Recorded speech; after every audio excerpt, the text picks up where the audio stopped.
ఓం శుక్లాంబరధరం విష్ణుం శశివర్ణం చతుర్భుజం ప్రసన్నవదనం ధ్యాయేత్ సర్వవిఘ్నోపశాంతయే అని స్వామివారికి నమస్కారం చేసుకున్నాము. మన భగవద్గీత శంకర భాష్యం చూసుకుంటూ వెళ్తూ ఉన్నాము. మన అర్జునుడికి ఒక ప్రశ్న వచ్చింది. ఇన్నాళ్లుగా ఆయన ధర్మాన్ని అనుష్ఠానం చేసుకుంటూ వస్తూ ఉన్నాడు, వేదాలని నమ్మాడు, అందులో చెప్పిన విధంగా తన జీవితాన్ని నడుపుకుంటూ ఉన్నాడు. అయితే ఇప్పుడు యుద్ధం చేయవలసి వచ్చేసరికి ఎందుకో మరి ఆయనకి ధర్మాధర్మాల గురించిన అనుమానము కలిగింది.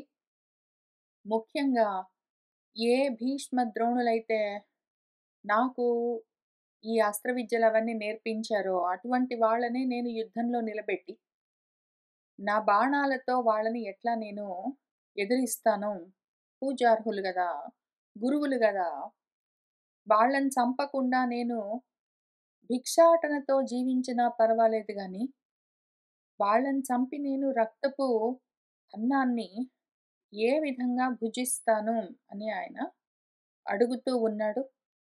తీవ్రమైన శోకంలో, మోహంలో ఉన్నాడు.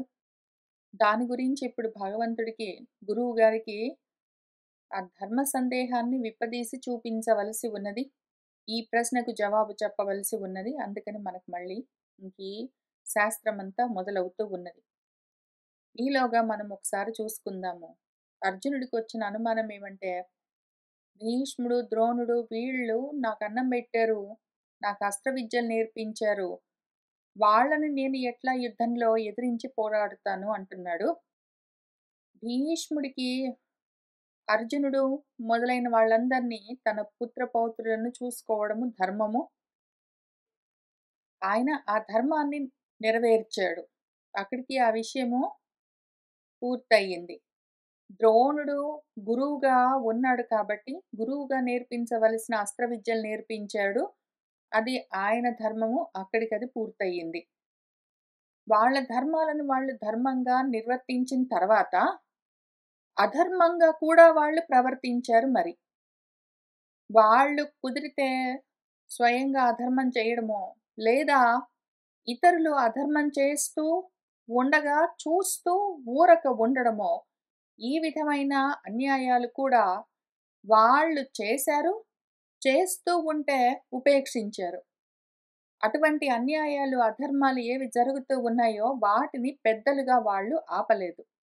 ఈ కారణానికి వాళ్ళు అధర్మం చేశారు. ధర్మంగా పుత్రపౌత్రులను చూసుకోవడము, శిష్యులకి విద్య నేర్పించడము మొదలైన ధర్మాలను పాటించి కూడా వాళ్ళు మళ్ళీ వాళ్ళ జీవితంలో కొన్ని అధర్మాలను చేశారు, చూశారు. వాటిని ప్రతిఘటించలేదు, ఆపలేదు, అడ్డుకోలేదు. ఇప్పుడు మన అర్జునుడు ఇక్కడ యుద్ధం చేయడానికి వచ్చింది ఎందుకు వచ్చాడు అంటే, ఆ అధర్మాన్ని శిక్షించడం కోసం వచ్చాడు. ఆ అధర్మాన్ని తొలగించి మళ్ళీ ధర్మాన్ని స్థాపించడం కోసం వచ్చాడు. ఆ విషయం మర్చిపోయాడు.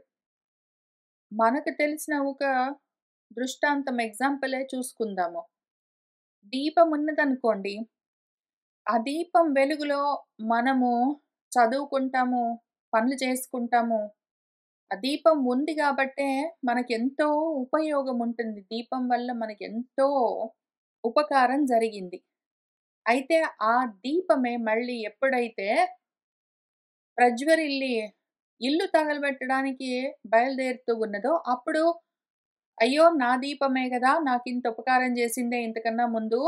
నేను చదువుకోవడానికి, పనులు చేసుకోవడానికి చాలా హెల్ప్ చేసింది. కాబట్టి ఇప్పుడు అదే దీపము ఈ విధంగా అధర్మం చేస్తే గూడా మనం ఇంకా దాన్నేం అనగూడదు. ఎందుకంటే మన దీపము మనకెంతో ఉపకారం చేసింది గాబట్టి, మనకున్న పెద్ద దిక్కు ఇది.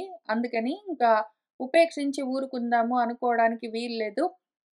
అది ధర్మంగా దాని పని ఎంతవరకు చేస్తూ ఉన్నదో, ప్రకాశాన్ని ఇవ్వడం వరకు, ఆ వెలుగు అది ఇచ్చినంత వరకు, ఆ విధంగా ఉన్నంత వరకు దాంతో మనకు గొడవ లేదు. కానీ ఎప్పుడైతే అది వెలుగు ఇస్తూనే ఇల్లు కాల్చడం మొదలుపెట్టిందనుకోండి, అటువంటప్పుడు దాన్ని ఆపవలసి ఉంటుందింకా.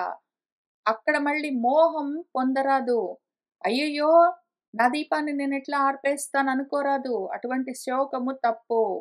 ఈ విషయాన్ని భగవంతుడు జ్ఞానంతో కలిపి మామూలు జ్ఞానం గాదు. ఆత్మజ్ఞానంతో కలిపి మనకు తెలిసే విధంగా చెప్తూ వస్తూ ఉంటారింకా. దానికి సంబంధించి మన శంకర్ల వారు చెప్తూ ఉన్న భాష్యంలోకి వెళ్దాము. అత్ర దృష్ట్వా తు పాండవానీకం ఇత్యారభ్య యావత్ న యోత్స్యే ఇతి గోవిందం ఉక్త్వా తూష్ణీం బభూవః ఇతి ఏతద్ అంతః ప్రాణినాం శోకమోహాది సంసార బీజభూత దోషోద్భవ కారణ ప్రదర్శనార్థత్వేన వ్యాఖ్యేయః గ్రంథః.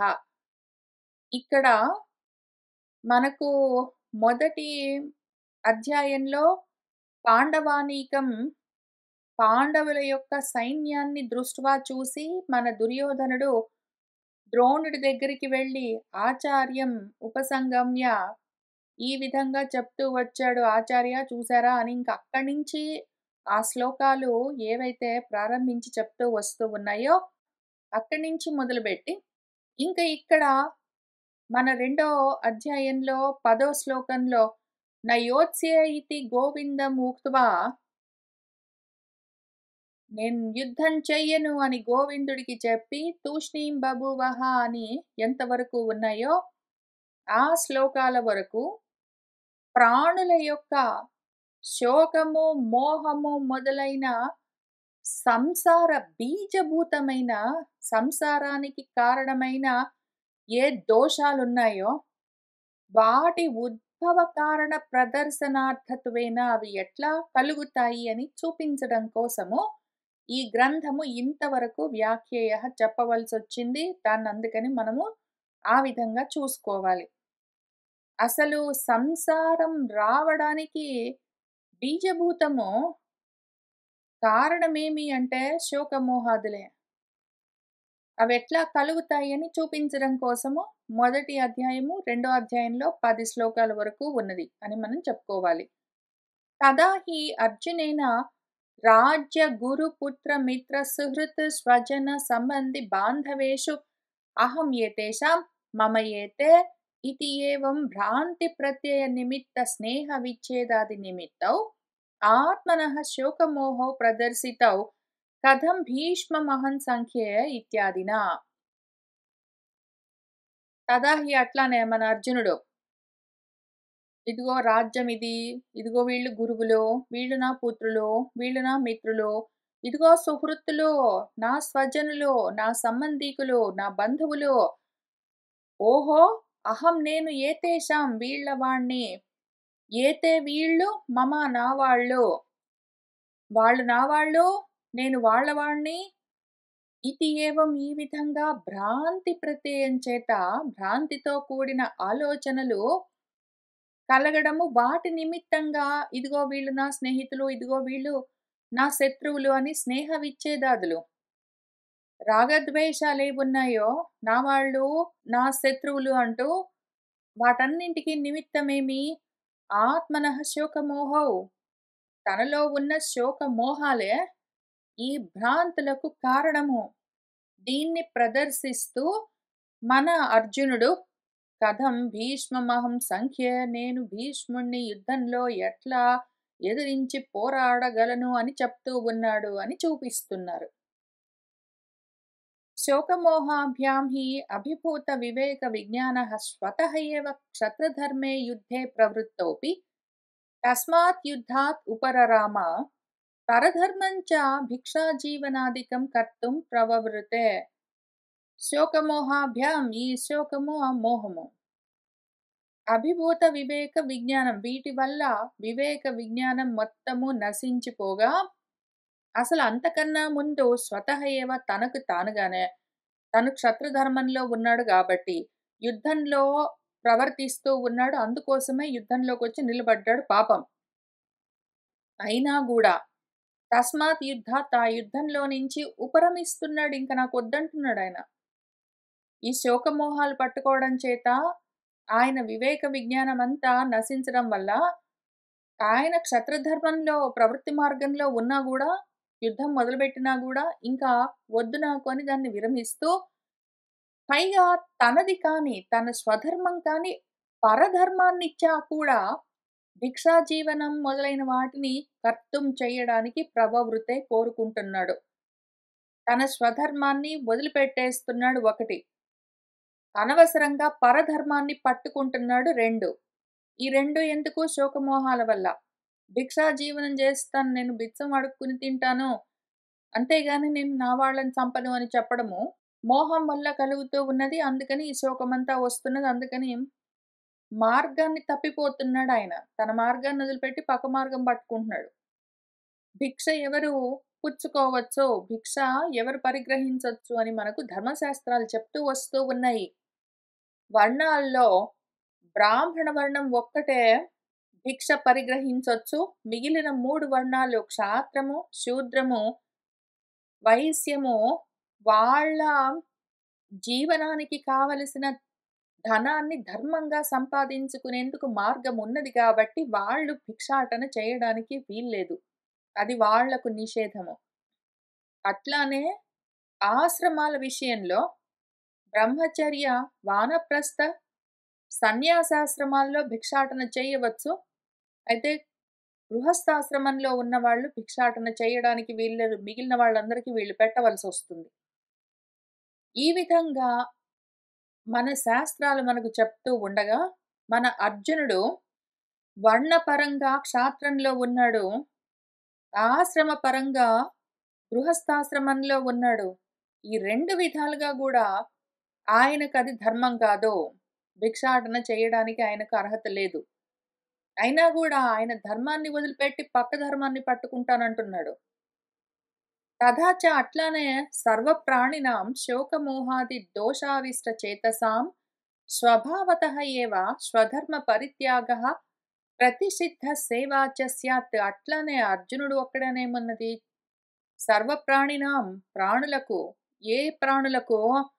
శోకమోహాది దోషావిష్ట చేతసాం, శోకము, మోహము మొదలైన దోషాలు ఆవేశించిన, దోషాలతో భూయిష్టమై ఉన్న ఏ చేతస్సులు, మనస్సులున్నాయో అటువంటి ప్రాణులందరూ, శోకమోహాలతో నిండి ఉన్న మనసులతో ఉన్న మనుషులు, ప్రాణులందరూ కూడా స్వభావతః ఏవ, న్యాచురల్గానే స్వధర్మ పరిత్యాగ, వాళ్ళ సొంత ధర్మాన్ని వదిలిపెట్టేయడము, ప్రతిషిద్ధ సేవ, వాళ్ళది కాని వద్దు అన్న ప్రతిషేధించిన నిషిద్ధమైన కర్మల్ని సేవించడము స్యాత్ కలుగుతూ ఉంటుంది.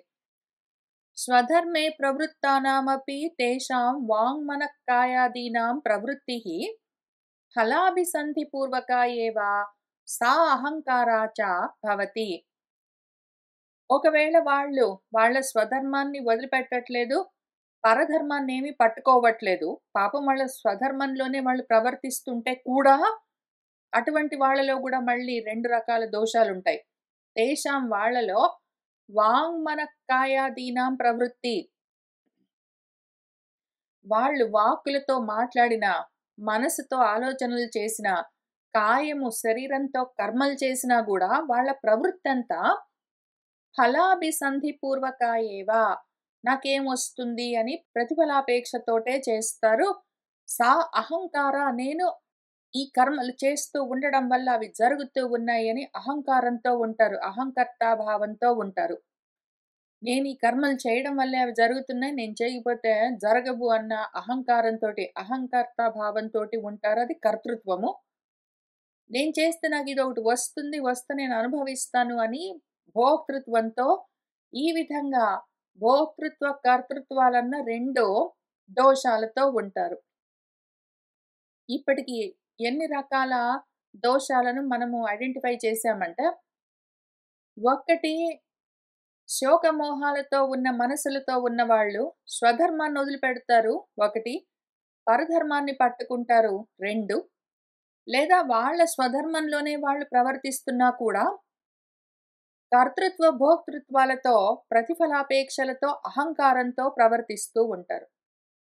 ఇప్పుడు ఇన్ని రకాల దోషాలను శుద్ధి చేయడం కోసము, దానికి కావలసిన జ్ఞానాన్ని ఉపదేశం చేయడం కోసమే భగవంతుడు ఈ ప్రవచనం మొదలుపెడుతూ ఉన్నారు.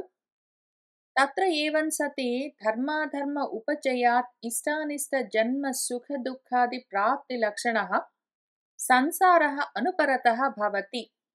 తత్ర ఏవం సతి, ఇది ఈ విధంగా ఉండగా, అయితే వాళ్ళు వాళ్ళ స్వధర్మాన్ని వదిలిపెట్టేస్తారు. పక్క ధర్మాన్ని పట్టుకుంటారు. విధి అన్నది చెయ్యరు. నిషేధం అన్నది జేస్తుంటారు.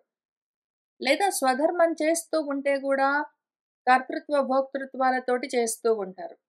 ఈ విధంగా ఉండగా వాళ్ళు ఆ విధంగా ప్రవర్తిస్తూ ఉంటే వాళ్ళ ప్రవృత్తి మార్గంలో ఉన్నారు. చేసేది సరిగ్గా తెలుసుకొని చెయ్యరు. దానివల్ల ధర్మాధర్మ ఉపచర్యాత్ ఇది ధర్మము, ఇది పుణ్యకర్మ, ఇది అధర్మము, ఇది పాపకర్మ అని వాళ్ళు నిర్ణయించుకుని ఏవో ధర్మాధర్మ కర్మలన్నీ చేస్తూ ఉంటే, దానివల్ల ఉపచయము ఏవేవో సంపాదించుకుంటూ ఉంటారు పుణ్యాలు, పాపాలు. దానివల్ల ఇష్టాలు, అనిష్టాలు, రాగద్వేషాలు, దానివల్ల జన్మలు. ఆ జన్మలొచ్చాయంటే సుఖాలు, దుఃఖాలు. ఇవన్నీ ఇచ్చేందుకు మళ్ళీ ఒక సంసారము. ఇంకా ఈ సంసారము ఈ రకంగా జరుగుతున్నంత వరకు అనుపరతః భవతి. ఇంక దానికి ఉపరతి ఉండదు. సంసారం అన్నది ఇంకా ఆగడం అన్నది ఉండదు. ఇంక నడుస్తూనే ఉంటుంది. ఇందులో నుంచి బయటపడడము, మోక్షాన్ని తెచ్చుకోవడం అన్నది ఇంక జరగదు మరి. ఇత్యతః సంసార బీజభూతౌ శోకమోహౌ. అందుకని మనం కనిపెట్టిందేంటంటే, ఈ శోకమోహాలే సంసారానికి బీజభూతాలు, కారణాలు. తయోః చ సర్వకర్మ సన్యాస పూర్వకాత్ ఆత్మజ్ఞానాత్ న అన్యతః నివృత్తిః ఇతి తత్ ఉపదిదిక్షుః సర్వలోకానుగ్రహార్థం అర్జునం నిమిత్తీకృత్య ఆహ భగవాన్ వాసుదేవః అశోచ్యాన్ ఇత్యాది. తయోః ఈ రెండున్నాయంటే చాలు శోకము, మోహము. అవి ఉన్నాయంటే సంసారము ఇంక ఎటర్నల్‌గా నడుస్తూనే ఉంటుంది. సంసార బంధము ఎప్పటికీ ఉంటుంది. మోక్షం అన్నది ఇంక ఉండదు. అందులో నుంచి బయటపడ్డానికి మార్గమేమి అంటే సర్వకర్మ సన్యాస పూర్వకమైన ఆత్మ జ్ఞానం. కర్మలను వదిలిపెట్టి జ్ఞానాన్ని పట్టుకోవడమే దానికి ఉన్న ఏకైక మార్గము. అన్యతః అతః ఇంక దాన్ని వదిలిపెట్టి వేరేది ఈ సంసారం యొక్క నివృత్తికి మార్గము లేనే లేదు. ఇతి అని తత్ దాన్ని మనకు ఉపదిదిక్షుః ఉపదేశించాలన్న ఇచ్ఛతో, కోరికతో ఉన్న మన భగవంతుడు సర్వలోకానుగ్రహార్థం అందరి కోసము, లోకం అంటే జన్మ. జన్మించిన వాళ్ళందరి కోసము వాళ్ళకు అనుగ్రహము అంటే వాళ్ళ మనసులను బట్టి వాళ్ళకు అర్థమయ్యే విధంగా దీన్ని వాళ్ళు గ్రహించే విధంగా చెప్పడం కోసము అర్జునం నిమిత్తీకృత్య అర్జునుణ్ణి నిమిత్తంగా పెట్టి భగవాన్ వాసుదేవః ఆహా మన భగవంతుడు వాసుదేవుడి రూపంగా చెప్తూ ఉన్నారు.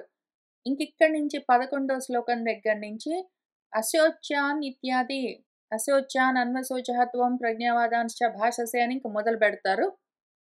అయితే ఈలోగా మనలో కొంతమందికి కొన్ని ప్రశ్నలుంటాయి. వాటిని మళ్ళీ ముందు మనం జాగ్రత్తగా విచారణ చేసుకొని భగవంతుడు చెప్తూ ఉన్న ఉపదేశం దగ్గరికి వెళ్లి కూర్చుందాము. అత్ర కేచిత్ ఆహుః ఈ విషయంలో కొంతమంది ఏమంటారంటే, సర్వకర్మ సన్యాస పూర్వకాత్ ఆత్మజ్ఞాన నిష్ఠామాత్రాత్ ఏవ కేవలాత్ కైవల్యం న ప్రాప్యతే ఏవ. సర్వకర్మలు సన్యాసం చేసి వదిలిపెట్టేసి కేవలము ఆత్మజ్ఞాన నిష్టలో మాత్రం ఉంటే దానితోటే కైవల్యం రావడం అన్నది కుదరదు. అంత మాత్రానికే కైవల్యము, మోక్షము రాదు అని కొంతమంది అంటారు. కర్మలన్నీ వదిలిపెట్టి జ్ఞానం మాత్రం పట్టుకుని కూర్చుంటే దానివల్ల మోక్షం రాదు అని కొంతమంది అంటారు. కిం తర్హి ఎందుకు రాదు అని వాళ్ళని అడిగితే వాళ్ళు ఏం చెప్తారంటే అగ్నిహోత్రాది శ్రౌత స్మార్త కర్మ సహితాత్ జ్ఞానాత్ కైవల్య ప్రాప్తి ఇతి సర్వాసు గీతాసు నిశ్చితోర్థః ఇతి. అగ్నిహోత్రం మొదలైన శ్రౌత కర్మలు, స్మార్త కర్మలు. శ్రౌత కర్మలు అంటే శృతులు, వేదాలు చెప్పేవి.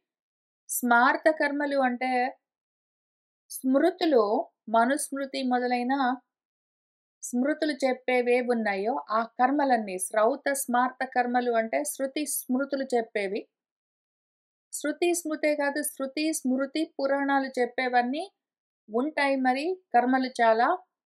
వాటితో సహితమైన జ్ఞానం ఉండాలి. కర్మతో కూడిన జ్ఞానం ఉంటేనే దానివల్లే మోక్షమొస్తుంది, కైవల్యము. కైవల్య ప్రాప్తి ఆ విధంగా మాత్రమే కలుగుతుంది ఇతి అని సర్వాసు గీతాసు, ఈ గీతా శాస్త్రంలోని శ్లోకాలన్నింటిలో నిశ్చితార్థము, నిశ్చయంగా చెప్పబడ్డ అర్థము. శ్రౌత స్మార్త కర్మలేవున్నాయో కర్మలతో పాటే జ్ఞానాన్ని పట్టుకుంటేనే మోక్షం కలుగుతుంది అని గీతా శాస్త్రంలోని శ్లోకాలన్నీ చెప్తూ ఉన్నాయి నిశ్చయంగా అని వాళ్ళు మనకు ప్రమాణం కూడా చూపిస్తున్నారు. జ్ఞాపకంచ ఆహుః అర్థస్యాస్య అధచేత్వమిమం ధర్మ్యం సంగ్రామం న కరిష్యసి కర్మణ్యేవ అధికారః తే కురు కర్మైవ తస్మాత్ త్వం ఇత్యాది. జ్ఞాపకంచ ఆహు, జ్ఞాపకం చేసుకోండి కావాలంటే భగవంతుడు ఏం చెప్పారు? ఇదే భగవద్గీతలో 2వ అధ్యాయంలో 33వ శ్లోకం ఇంక చెప్పబోతారు తర్వాత. అధచేత్ కాబట్టి ఒకవేళ నువ్వు ఈ ధార్మికమైన యుద్ధాన్ని, సంగ్రామాన్ని చెయ్యలేదనుకో అని అక్కడ బెదిరిస్తారు కూడా. తర్వాత మళ్ళీ 47వ శ్లోకంలో తే నీకు కర్మణ్యేవ అధికారః, నీకు కర్మాధికారమే ఉన్నది అని చెప్పారు. కాక మళ్ళీ 4వ అధ్యాయంలో 15వ శ్లోకంలో కురు కర్మ తస్మాత్వం, కాబట్టి నువ్వు యుద్ధం చెయ్యి, కాబట్టి కర్మలు చెయ్యి అని చెప్తారు. కర్మలు చెయ్యి, నీకు కర్మాధికారం ఉన్నది. నువ్వు ఈ కర్మలు చేయకపోతే, యుద్ధం చేయకపోతే అని అన్ని చోట్ల అదే చెప్తూ వచ్చారు కదా! కాబట్టి ఎక్కడ చూస్తే అక్కడ భగవద్గీత నిండా కర్మ చెయ్యి, కర్మ చెయ్యి, కర్మ చెయ్యి అని ఉండగా, కర్మతో పాటే ఆయన జ్ఞానాన్ని చెప్తూ ఉండగా, నువ్వు కర్మ వదిలిపెట్టి జ్ఞానాన్ని పట్టుకుంటే మోక్షం వస్తుందని ఎట్లా చెప్తావు అని వాళ్ళు మనల్ని ప్రశ్నిస్తున్నారు.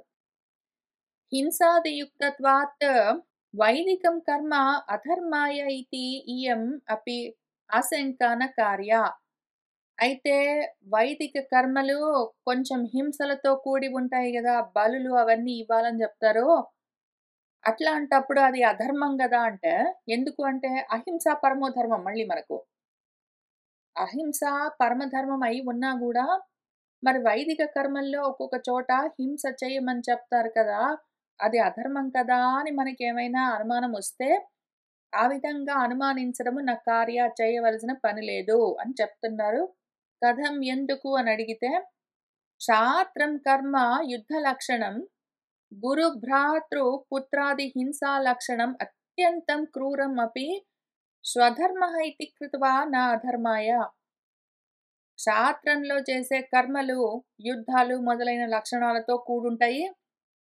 ఇంక యుద్ధం చేయాల్సొచ్చినప్పుడు గురువులా, శిష్యులా, భ్రాతృలా, పుత్రులా, తండ్రుల, తాతల అని చూడ్డానికి లేదు. హింసా లక్షణంతో ఉంటుంది మరి. అత్యంతం క్రూరం అవును. నిజమే. అపి అయినా కూడా దాన్ని స్వధర్మంగా కృత్వా చేస్తే అది అధర్మాయ నా. ఇంక దానివల్ల అధర్మం కలగదు. పైగా చెయ్యకపోతే అధర్మం కలుగుతుంది. తత్ అకరణే చ తతః స్వధర్మం కీర్తించ హిత్వా పాపమవాప్స్యసి అని మళ్ళీ మన భగవంతుడే ఇక్కడ భగవద్గీతలో 33వ శ్లోకంలో ఇదే 2వ అధ్యాయంలో చెప్పబోతారు. ఆయనేమంటున్నారు? తత్ అకరణే, ఆ విధంగా కర్మ చెయ్యకపోతే తతః ఇంకప్పుడు నువ్వు నీ స్వధర్మాన్ని పోగొట్టుకుని, కీర్తిని, పరువు మర్యాదలు పోగొట్టుకుని పాపాన్నే పొందుతామని చెప్పారు గదా! ఇతి బ్రువతా యావజ్జీవాది శృతి చోదితానాం పశ్వాది హింసా లక్షణానాం చ కర్మణాం ప్రాక్యేవ న అధర్మత్వం ఇతి సునిశ్చితం ఉక్తం భవతి ఇతి.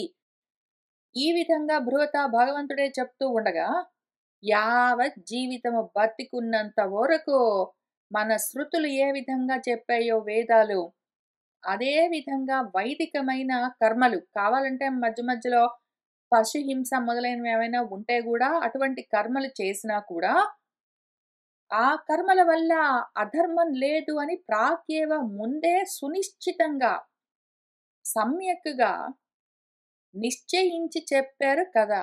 కాబట్టి కర్మలు చెయ్యాలి. ఒక్కొక్కసారి కర్మలు చేయవలసొస్తే అధర్మం ఉన్నా గూడా అది అధర్మం కాదు. ఎందుకంటే అది నీ స్వధర్మం కాబట్టి వైదిక కర్మలు చేయకపోతేనే పాపమొస్తుంది. చేస్తూనే ఉండాలి. కర్మలాపడానికి వీల్లేదు. అనే కదా భగవద్గీత మొత్తం అంతా చెప్పారు. భగవంతుడు అదే చెప్పారు. వేదం అదే చెప్తున్నది. ఇది నిశ్చయించి చెప్పారు గదా! నిశ్చితంగా. ఇంకా అటువంటప్పుడు కర్మల్ని వదిలిపెట్టి జ్ఞానం మాత్రం పట్టుకుంటే మోక్షం కలుగుతుందని ఎట్లా చెప్పగలము? కుదరదు అని మన వాళ్ళు కొంతమంది అంటూ ఉంటారు. తత్ అసత్ అది తప్పు. జ్ఞాన కర్మ నిశ్చయోః విభాగవచనాత్ బుద్ధిద్వయాశ్రయయోః. జ్ఞానము, కర్మ అన్న 2 నిష్టలు 2 వేరు వేరుగా విభాగం చేసి ప్రవచించారు గురువుగారు. బుద్ధి ఎట్లా ఉంటుందో దాన్ని బట్టి వాళ్ళ నిష్ఠ. బుద్ధిద్వయ ఆశ్రయయోః బుద్ధిద్వయము 2 విధాలైన బుద్ధులకు 2 విధాలైన నిష్టలుంటాయి. అందుకని ఆయన ఏం చేశారు భగవంతుడు, అశోచ్యానిత్యాదినా భగవతా యావత్ స్వధర్మమపి చ ఆవేక్ష్య ఇతి ఏతత్ అంతేన గ్రంథేన యత్ పరమార్థ ఆత్మతత్వ నిరూపణం కృతం తత్ సాంఖ్యం. అశోచ్యాన్ అన్వశోచః త్వం అని ఇంకా ఇక్కడి నుంచి మనకు గురువు గారు ప్రవచనం మొదలు పెడతారు. ఆ శ్లోకం దగ్గర నుంచి మొదలుపెట్టి భగవంతుడు ఏం చెప్పారో, ఇంకా ఆ 11వ శ్లోకం దగ్గర నుంచి స్వధర్మమపి చ అవేక్ష నువ్వు ఈ విధంగా వికంపితుం నార్హసి నీ ధర్మాన్ని చూడు. నీ ధర్మాన్ని నువ్వు చూసి నెరవేరుస్తూ ఉండగా నీకిటువంటి కంపనము, ఈ విధంగా వణికిపోవడము తగిన పని కాదు అని చెప్తూ వస్తారు 30వ శ్లోకంలో.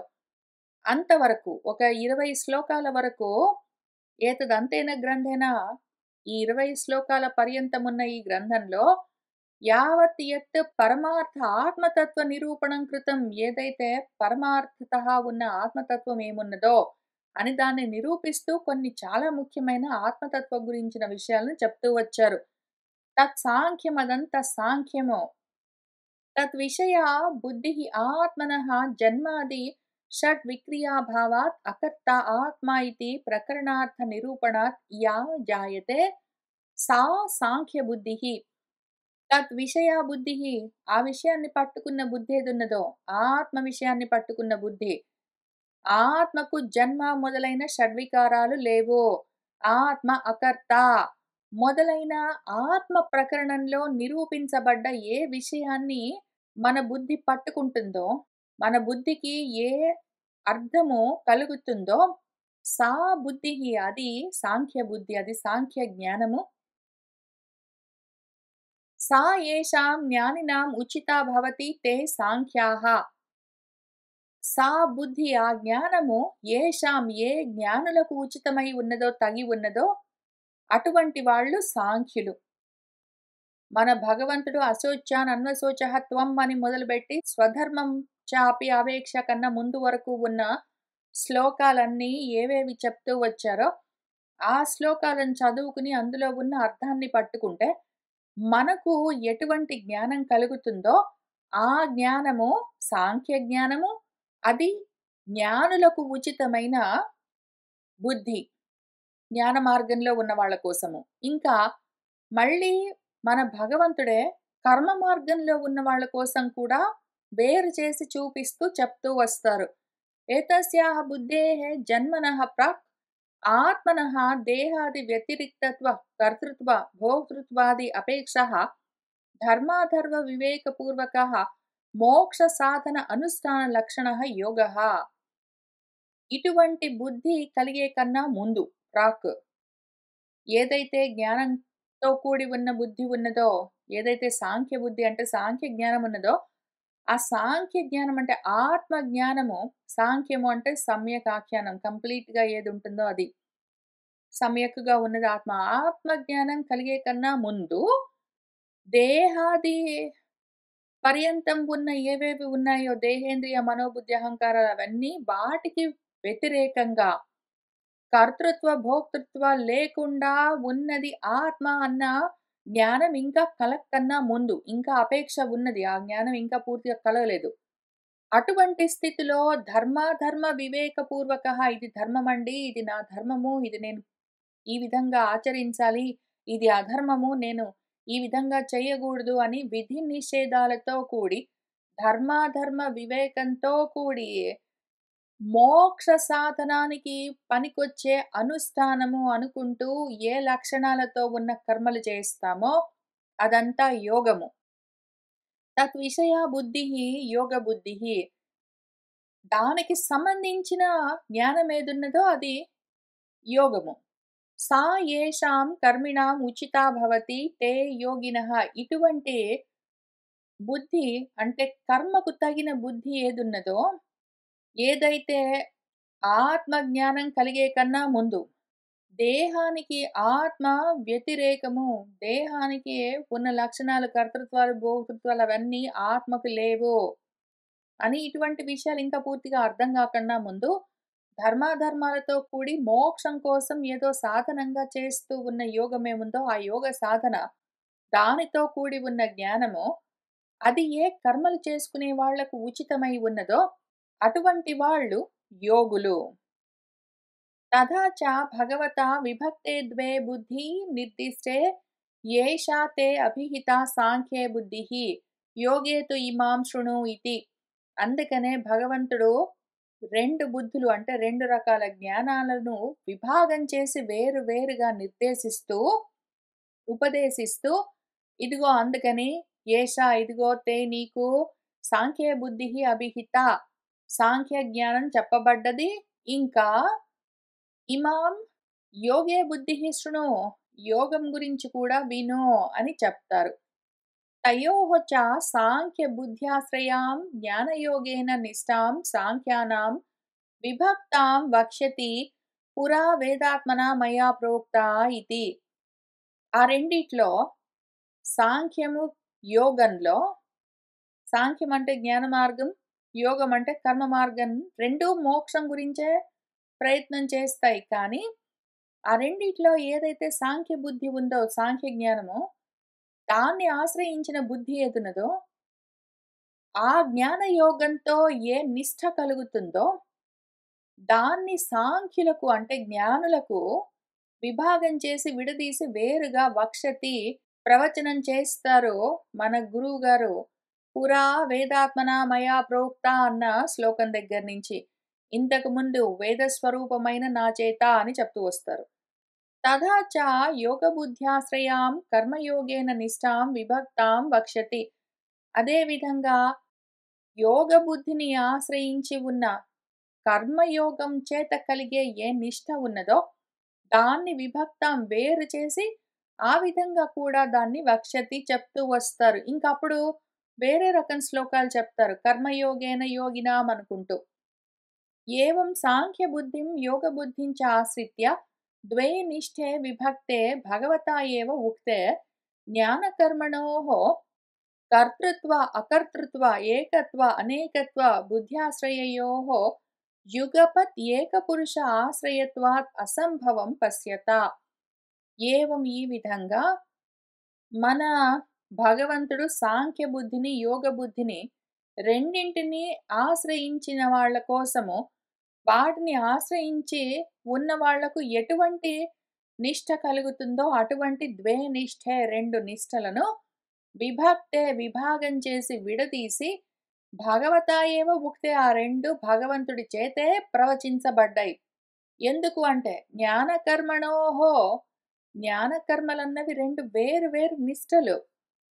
వాటికి కర్తృత్వం ఒకదానికి అకర్తృత్వం ఒకదానికి, అనేకత్వం ఒకదానికి ఏకత్వం ఒకదానికి, ఈ విధంగా ఉంటుంది. కర్తృత్వం ఉన్నది యోగ బుద్ధి, అకర్తృత్వం ఉన్నది జ్ఞాన బుద్ధి, ఏకత్వం ఉన్నది జ్ఞాన బుద్ధి, అనేకత్వం ఉన్నది యోగ బుద్ధి. ఈ విధంగా ఏ బుద్ధిని ఆశ్రయించి వాళ్ళు ఏ నిష్ఠతో ఉంటారో దాన్ని బట్టి వాళ్లకు ఏది అవసరమో ఆ విధంగా చెప్తూ వచ్చారు. ఎందుకు అంటే భగవంతుడు ఏం ఆలోచించారంటే ఈ రెండు జ్ఞానము కర్మ రెండు ఒకేసారి యుగపత్ అంటే ఒక్కటేసారి ఏక పురుషాశ్రయత్వ అసంభవం, ఒకే మనిషిలో ఒకే సమయంలో ఈ రెండు ఉండడం అన్నది అసంభవం, కుదరదు అని పశ్యత చూసుకున్నారు. అందుకని వీటిని వేరు వేరుగా ఎవరికి ఏ అధికారం ఉన్నదో ఆ అధికారులకు దాన్ని ప్రవచనం చేస్తూ వస్తూ ఉన్నారు. అయితే ఆ రెండు రకాల అధికారులు, కర్మాధికారులు జ్ఞానాధికారులు, రెండు రకాల అధికారులకు ఆయన ఇదే ఈ ఒక్క గీతా శాస్త్రంలోనే కలిపి ప్రవచనం చేస్తారు. అయితే వేరువేరుగా చూపిస్తూ చేస్తారు. నీకు కర్మాధికారం ఉన్నది అని చెప్తూ మళ్ళీ వాళ్ళకి చెప్తారు. ఇదిగో ఇది సాంఖ్యులకు చెప్తున్నాను అని సాంఖ్యులకు చెప్తారు. కాబట్టి ఎవరికి ఏది చెప్పాలో అది భగవంతుడు అందరికీ చెప్పవలసుంటుంది. కాబట్టి ఎవరికి ఏది చెప్పాలో ఆ విధంగా ఆయన ప్రవచనం చేస్తూ వచ్చారు. ఇద్దరికీ చెప్తారు. 2 విషయాలు ఇందులోనే ఉంటాయి. అయితే ఎవరికి ఏది చెప్తున్నారు అని మన అధికారం ఏంటో మనం చూసుకొని, ఆ విధంగా దాన్ని గ్రహించవలసి ఉంటుంది అని మన శంకర్ల వారు చెప్తూ ఉన్నారు. ఇంకా తర్వాత కొంత భాష్యం ఉన్నది. మనము అశౌచానన్న శ్లోకం దగ్గరికి వెళ్ళే కన్నా ముందు ఇవాల్టికి ఇక్కడికి ఆపుతున్నాను. మళ్ళీ వచ్చే వారం కలిసి కూర్చొని ఇక్కడి నుంచి చదువుకుంటూ ముందుకు వెళ్దాము. సర్వం శ్రీకృష్ణ పరబ్రహ్మ పాదారవిందార్పణమస్తు.